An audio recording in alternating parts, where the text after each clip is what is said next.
Di ba pangarap mo maging chef? Bakit nagpapaturo ka sa akin ngayon? Kasi natikman ko na yung mga luto mo. Tapos in fairness lahat ng pinapakain mo sa akin, winner, masasarap. Kaya gusto ko rin na ipagluto si Kelvin ng ganun. Eh, madami namang cooking tutorial sa internet. Ayoko nun, no?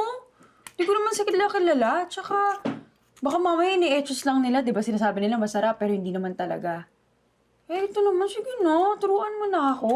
Yung binagoongan, afritada, o di kaya kare-kare, menudo. Basta mga ganun lutong bahay. Hoy, hoy, hoy, hoy, hoy. Eh, hindi ka naman mahilig sa ganyan eh. Di ba yung mga gusto mong fast food, mga burger, pizza? Di ba? Siyempre, hindi naman pwedeng puro ganun yung ipapakain ko sa asawa ko tsaka mga anak ko, no? Kailangan healthy din sila. Wait, Oh, tama ba yung narinig ko? Papakain mo sa asawa mo at mga anak mo? oo nga. Naiisip mo na? Na ano? Maging misis? Tsaka ina? Kay Kelvin? Oo nga! Di nga! Oo nga! Kung tatanungin mo ko kung nakikita ko na yung sarili ko, nakasama si Kelvin, oo.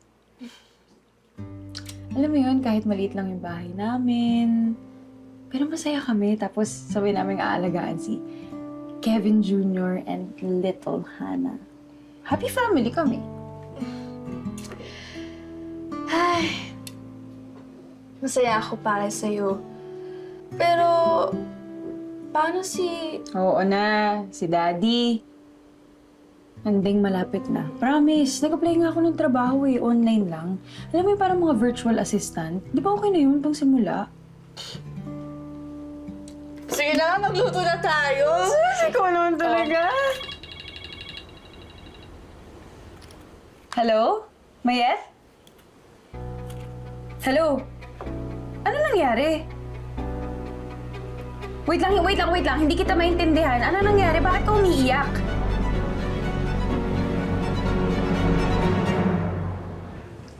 Ano daw nangyari kay Mama? Aneurysm daw, ate. Ano yun? Yung ugat sa utak ni Mama pumutok.